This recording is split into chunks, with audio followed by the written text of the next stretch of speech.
SB1200 Stories, Episode 2. Rock the funky beats, rock the funky beats, rock the funky beats. Yo, $10, man. $10, man. Alright. Rock the funky beats. Rock the funky beats.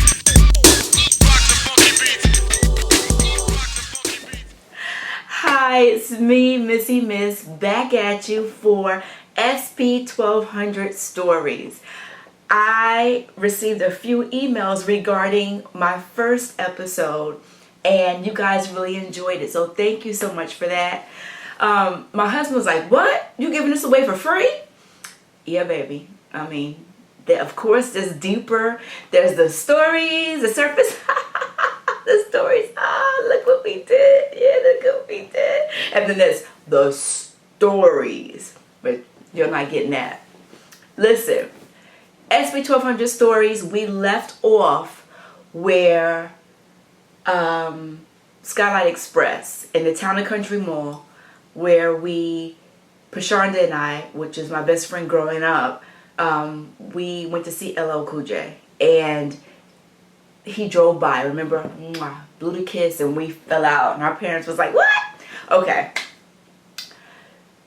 Where we pick up from that, I, again, was accepted into New World School of the Arts, and it was a big thing because the school was just developed. A lot of people had been a part of the group PAVAC, which was Performing and Visual Arts something. I don't know what the C stood for. I never tried out for PAVAC, so I went to American Senior High School, and I did theater there. We had Mr. Purnell for a drama teacher, and then we also had Miss Klein. Oh, and also Mrs. Gannett. Yeah. So we went to district competitions and stuff like that with Mrs. Gannett and Mr. Purnell, I think. But, you know, I took it seriously, but not that serious. You know what I mean? So when New World School of the Arts came around, it was a big thing because what they were doing basically was disassembling PAVAC, and PAVAC had been around forever, and people were all going to converge on this in this one school, and everybody from PAVAC and everybody from regular schools who auditioned and made it into the school would all be a part of this one school. And of course I auditioned and I made it. It was the first graduating class of New World School of the Arts. Telling my age here. Anyway, so it was a huge thing. My mom at that point, because PAVAC was down at the Miami-Dade Wolfson campus, which was downtown Miami, and at that point they were just building Bayside. Bayside was just opening, I believe it was, and it was just too far. We lived in Carroll City at the time, which is in the north end, and downtown is downtown. I'm horrible at north, south, east, and west, but it's downtown. It's far from where we lived. So my mom decided, look, again, my mom was that mom, and she was my manager for years. She decided, look, what we're going to do is we're going to move, and we're going to get an apartment, and it's going to be closer to the school. This way, it's a one shot for me, a one bus shot. So we moved. My dad and my brothers, they still lived in our home in Carroll City. My mom and dad were going through little issues at the time anyway.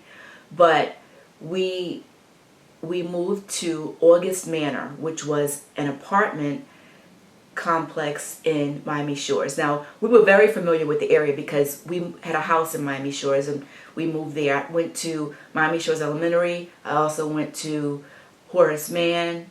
I went to JFK, and I also went to South Florida Military Academy. So all of that was kind of, you know, close to the Shores area, but we lived on East Dixie Highway. And we used to walk past, like, you know, when we're just like in the neighborhood, we would walk past these apartments all the time, and never once did I ever think, wow, we're going to move to these apartments one day. But I digress. We moved to the apartments, my mom and I. We got a one-bedroom apartment. the rooms were pretty big, so we were able to fit 2 queen size beds in the room. And my mom always does it Margie style, so she came and put the custom drapes in, and it was really, really nice.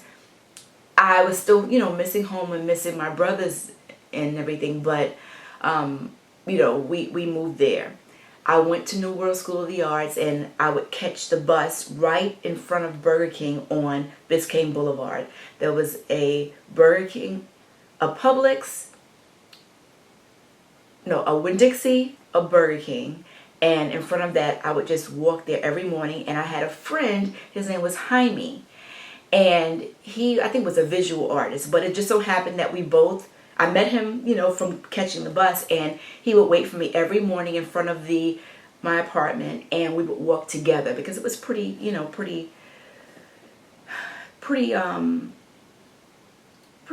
dark, when we left out, but there was also a lot of people around there that, I didn't know. I didn't grow up in that area of Miami Shores, so it wasn't my neighborhood per se. Close to it, but wasn't my neighborhood. So New World, I was like basically just, drowning myself with that, trying to make sure that I got everything right. And at New World, you took dance, you took voice and articulation, you took scene study, you took your regular theater class. There was a lot going on top of your regular studies. And what you did, it was dual enrollment. So you got a portion of your credits from regular Miami-Dade public schools, and then you also got college credits at the same time. So my mom saw that I was really, really just getting deep and submerging myself into New World. And she saw that I was writing less and not really talking about the rapping aspect that much. And again, my mom had that manager mind. She was thinking about, look, my baby can make some money. She can become a star. And my mom kind of lived vicariously through me because she used to sing and stuff with her family. She had a big family, but my mom had a voice out of this world.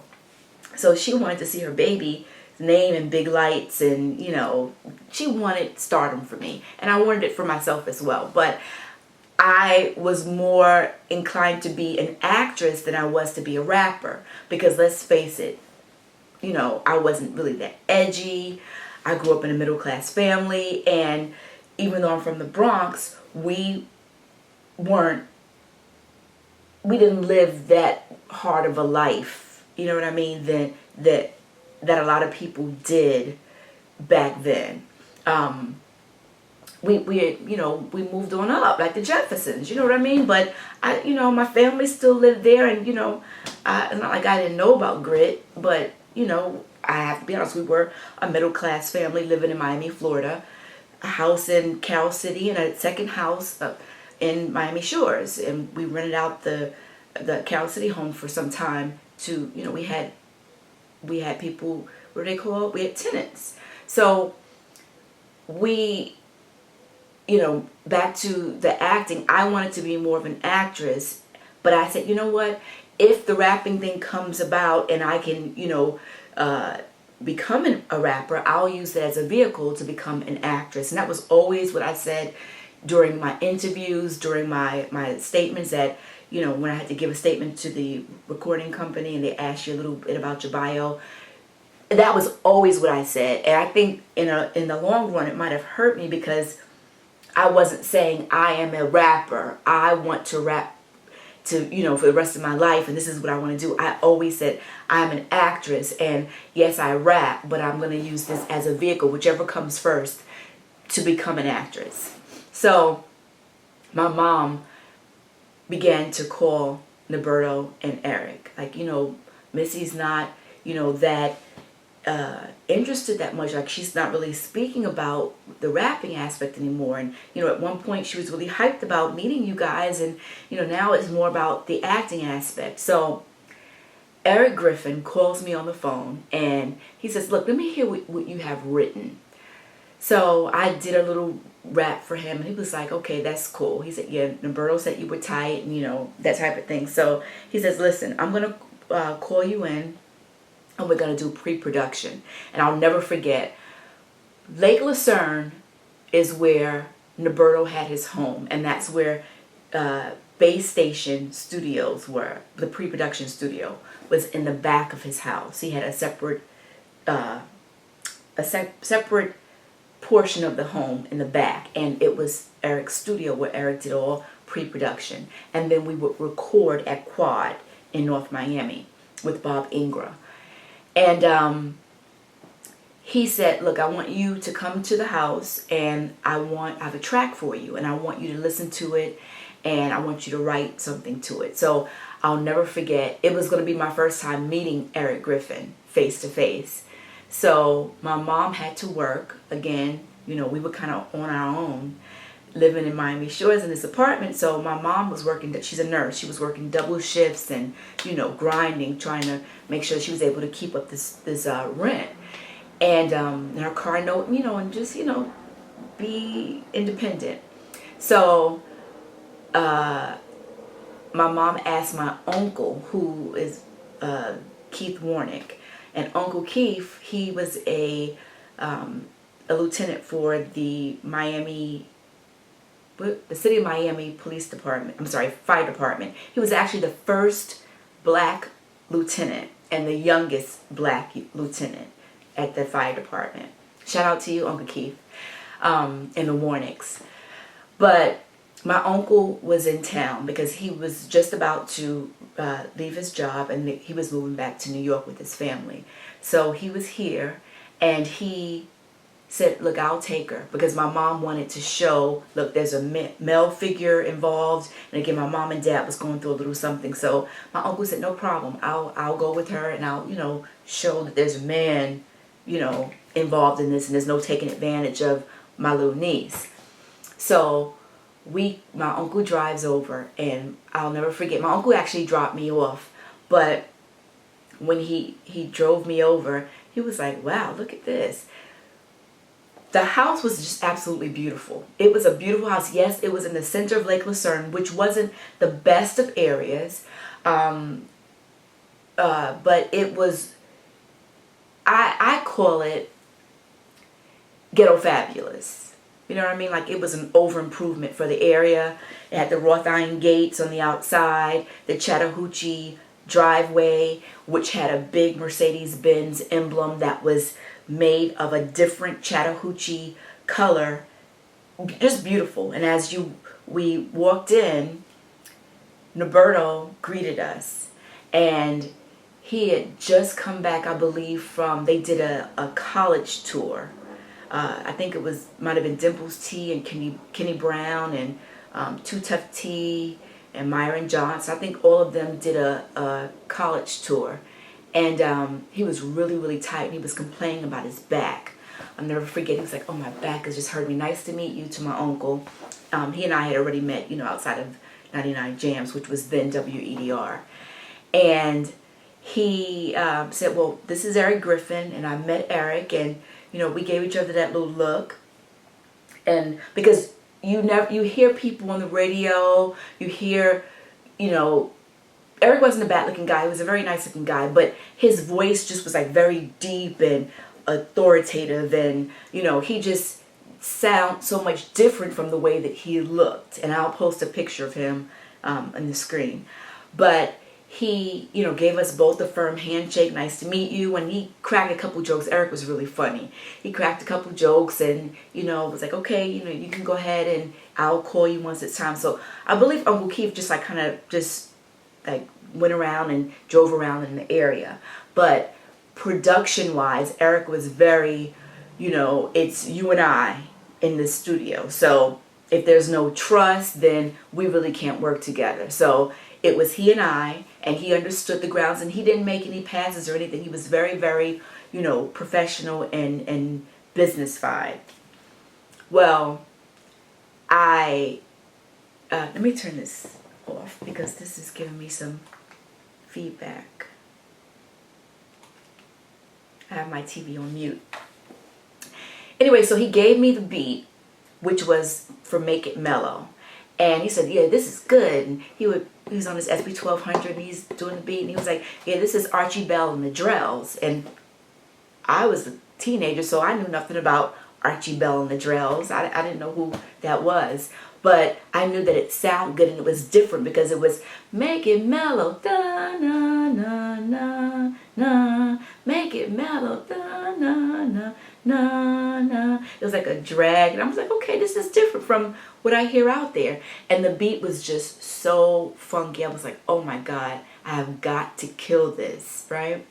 So Norberto's daughter, whose name I won't mention, she and I are friends on Instagram and through social media. How you doing? I don't want to give out her name unless she wants it given out. So, but Norberto's daughter, who was a little baby at the time, came into the studio,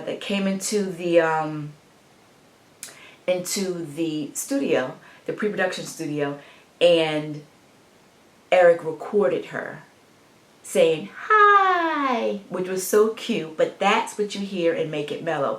It's Make It Mellow, da na na na na, and it's hi. That's Norberto's little daughter, who's an adult now. She has a child of her own, but shout out to you. Anyway, so he recorded that, and he says, listen, the song is going to be called Make It Mellow. And I'm like, okay, fine. So I began writing for it, and he gave me a cassette tape and said, you know, write to it, and I'm going to get back with you in a week. So I said, fine. So we called Uncle Keith, or we beeped Uncle Keith, and Uncle Keith came, and we left. So I can remember walking around New World with my headphones on and just on my little, what were they called? Walkman, and pressing rewind and listening to it again. And I remember all through science class, my science teacher's name was Mrs. Pollock. And I remember just sneaking in. My friend Barbara Cruzada, who I haven't seen in years. Shout out to you, Barbara, if you happen to be watching. I let her listen to it. She was like, oh my God, this song is everything. This beat is everything. And I can remember just scooting down and in class writing this song to it. So Eric Griffin, when he met you, whenever he met someone, he always said, hi, I'm Eric Griffin. Eric Griffin is Eric Griffin was his name, like it was his first name, because he made sure, and I did a video about branding, how it annoys me that everybody speaks about branding. He was branding himself like big time, and that was way back then. He was Eric Griffin. He was never just, hi, I'm Eric Griffin. So I didn't know how he was going to react when I wrote, the doors are open, gonna rock tonight. Come one, come all. No need to push off. No, that's, see, it's been a minute. That's the first verse. There's room for us also, don't get uptight. Eric G made this beat. Yes, you know, he got it right. So I didn't know how Eric was going to react to the fact that I had shortened his last name. He was an Eric Griffin in my song. I said Eric G. So I can remember him listening to, he said lay the track. So I laid it down with the mic and did the whole thing. And he plays it, let me play back. And I can see, now that I know Eric, I can, his wheels were turning. So he was listening to it. Whenever he listened to something, you know, he would bob his head, and he was looking down and bobbing his head. And he was like, okay, Eric G. Yeah, that's cool, that's cool. And I was like, yes, I don't have to change it because it fit perfectly. So I was the first one to call Eric Griffin Eric G, and he changed his whole thing to Eric G. I'm Eric G. It was no, no, don't get me wrong. He still would tell some people I'm Eric Griffin, but when he rapped, it was Eric G and the Juice Troop. It was Eric G burning down the house. So he changed, you know, his thing because I renamed him to Eric G. So we laid a track, and he says, listen, we're gonna go to Quad Studios. He gave us the address, both my mom and I, and he says, I need you to come and record the song. So I believe it was New Orleans. They had all just come from New Orleans. Again, it was Kenny Brown, because Kenny and Dimples were, I'm sorry, my allergies are killing me. Kenny Brown, who did Why Did You Do This To Me, and Dimples T, who did Jealous Fellas, they were huge. And they were like the staples of the label at that point. And I didn't have to go back. One of the main, I really wanted to save that for a different one. I wanted to just dedicate one whole SP1200 Stories to Norberto and his demise. But in between all of this, Norberto was brutally murdered in the same studio, in that same home in Lake Lucerne. And I'll do a whole separate video that just basically talks about that. But you know, our base station family really suffered a huge loss at that point in time, and there was a long time in between my laying the track down for pre-production and actually recording it. Now that I think about it, there was a lot of changes that were made. Eric changed the company's name from Base Station Records to Never Stop Productions, because he said, you know, what took place with Norberto, he would want us to go on, so that's never going to stop us. And that's where Never Stop Productions came into play. And fast forward to Quad and us doing our recording. What I really, really loved about our Never Stop family, our Base Station family, is that we were deep. There were so many of us, I call them studio rats, but there were people who just came, everybody had their parts to play. There were people that was just there just to support. You had people there just to ego stroke. Oh, Eric, that beat is bad. That beat is... Why? So you could be a part of the group, of the crew, of your clique. Then there were people who were actually there to play and lay down tracks. There were people that were also artists, but we all supported. So if there was a studio day, we all knew, go to the studio. It wasn't really a closed session when it came down to production as in laying down vocals and doing your studio vocals. But pre-production, when Eric was working with an artist, he didn't really like a bunch of people to be there when he worked with you. Might have been people around, but not so much there while you're laying down your track, even if it was pre-production, at least with me. So I'm there, and like I said, everyone's there. Kenny Brown is there.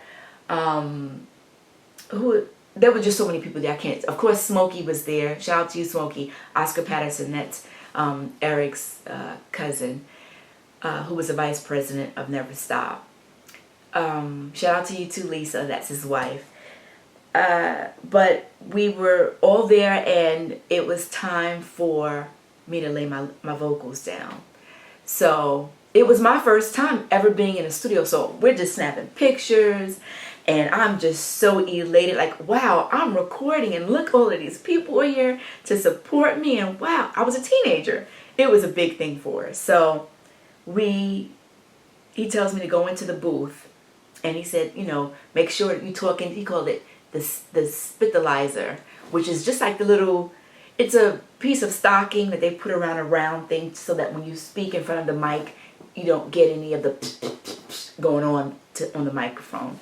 So he said, make sure you speak into that, and you know, just go for it. So I did it, and I remember Kenny Brown said, no, because they had listened to my vocals, which was from pre-production, all the way up the road when they went to New Orleans, or some part of New Orleans, some part of Louisiana. And he said, no, you didn't do that. Ow, that's making, you know, you're not putting as much as you did on the pre-production. So, you know, really hit that. So I remember I did it again, and everybody was satisfied. And I was just so elated. I felt, wow, I am really doing this. I'm down with the Never Stop crew, the old Base Station crew.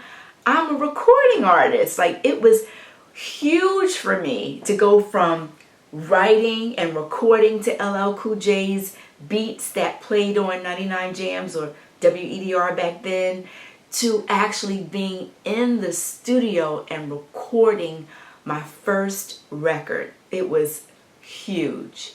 And I never wanted that feeling to ever end. It was just huge for me. Like, I was headed down the path that I wanted to be headed down, which was, I am at New World School of the Arts, majoring in theater, which thousands of people actually went out for, and only 200 and some odd people made it in.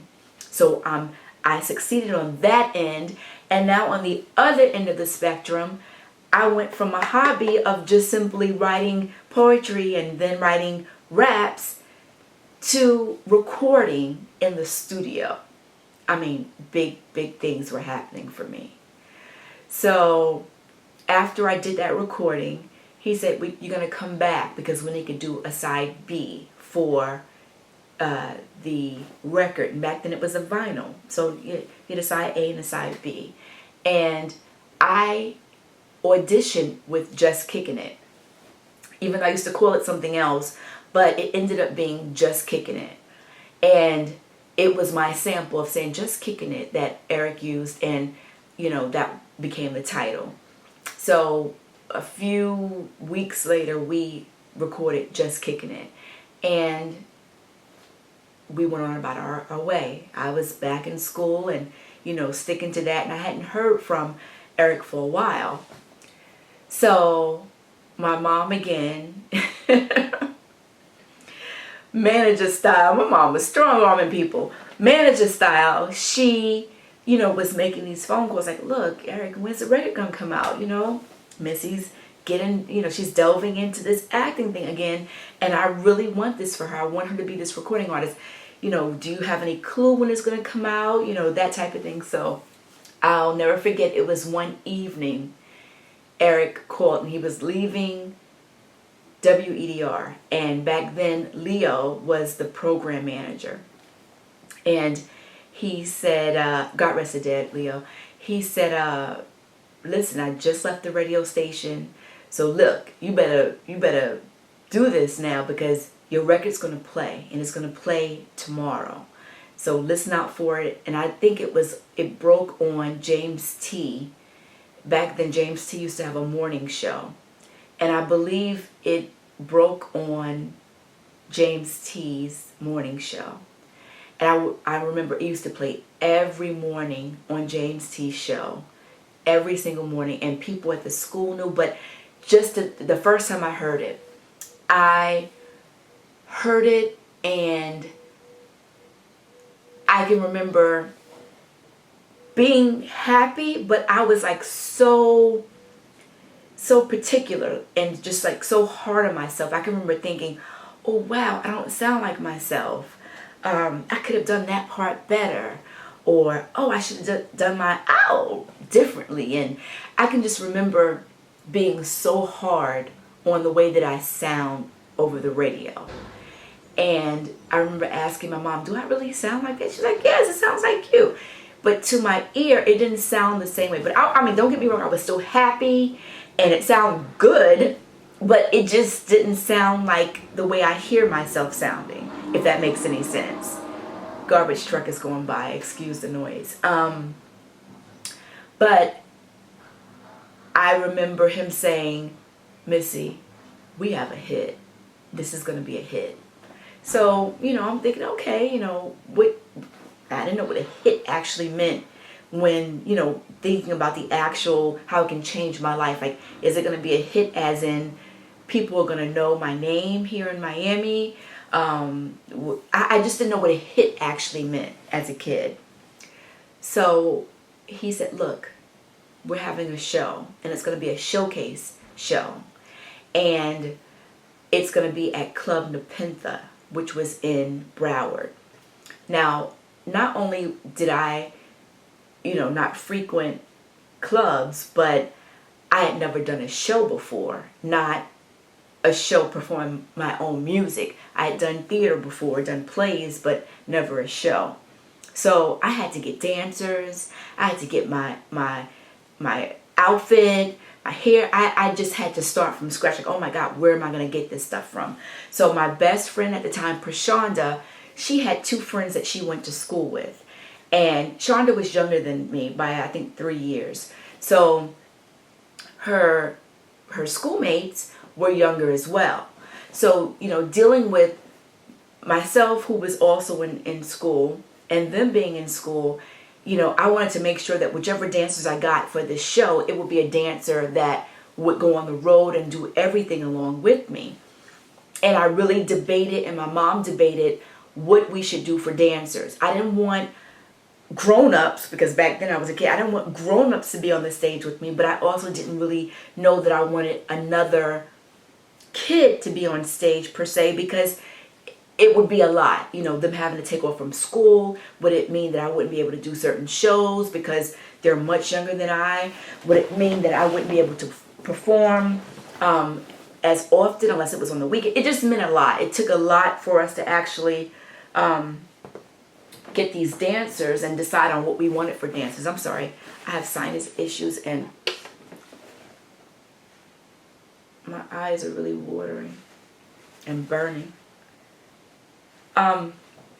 So, long story short, oh wow, 31 minutes.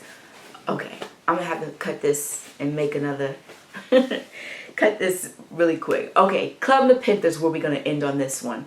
So, we had auditions, and it was just different people that auditioned to be a dancer. And then my friend Prashanda said, look, I have two friends that kind of look alike, because we wanted their height to kind of be the same and them to kind of resemble. And if they were friends, preferably friends, that would be best, because they would have the rapport on stage. We wouldn't have to force people to like one another. So my friend Prashanda said, my friends are Lisa and Melody. So I, had been around them before, but I didn't know them. You know what I mean? Like, I didn't know, we weren't friends at the time. So I said, that'll be fine. So we did a few workout sessions where we, tried to learn the dancing together and the steps and the routine. And I said, okay, I think I'll be able to work with them. So my mom said, are you sure? I'm like, yes, I think that, first of all, they can dance. They look cute and they know one another. And, I can kind of get along with anyone. So I thought, let's go ahead and do this. So Melody and Lisa, we got our little outfits together.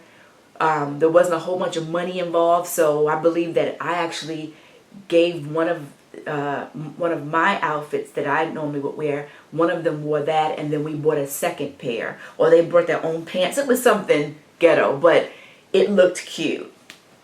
So we did the show. The show was a success. It was a showcase of everyone from Never Stop Production. So it was Chantel and Dwayne, Ring My Phone. It was Kate Ponce, It's Time. It was Kenny Brown and Myron Johnson, Why Did You Do This to Me? It was MCs of Rap, which had, why can't I remember your name all of a sudden? What's his name? CP, his brother Cox, and whoever was a part of MCs of Rap, that whole group. And it was Trisha Sykes, who did Let's Play, and she had her two dancers. I think it was Lavorica, and another dancer, and Jill Tracy from Hot 105. She went to school with to Florida Memorial at that time with Trish. So she helped them get their outfits together and everything. But all of these people were a part of our clique, our base station / Never Stop Production family. And of course it was me with my two dancers, Melody and Lisa. So we did the show and we tore it up. As a matter of fact, I have the VHS of the show. And it was my first show ever, and I knew at that point, I said, this is it. Yes, I want to be an actress, but this rapping thing, it allows you to become a different person. It allows you to kind of evolve into someone else on stage. So it's a form of acting as well. And I said, I'm in love. I was so smitten with rapping at that point in time that it was unbelievable. So I was very, very happy and pleased with the show, with the record, with the way that I felt, with the way that my career was going at that time. So I was a happy camper. I have got to leave you guys here because this is getting too long for one. My mind is backtracking to that time, and I was going to say something else about the show, but the show was just excellent. And at that point, Eric was like, get your bags ready because we are going on the road. So I'm going to end there. Thank you so much for listening and for bearing with me through this 30 some odd minutes of SP1200 Stories. I'll be back with another episode, and I am just so pleased that I'm doing these because it's bringing back all kind of feelings, all kind of emotions. Just to think that a lot of these people aren't here anymore. You know, it's bittersweet, you know. Anyway, thank you so much for listening, and I'll see you the next time on Missy Mist SP1200 Stories. Peace and love. Until next time. Bye.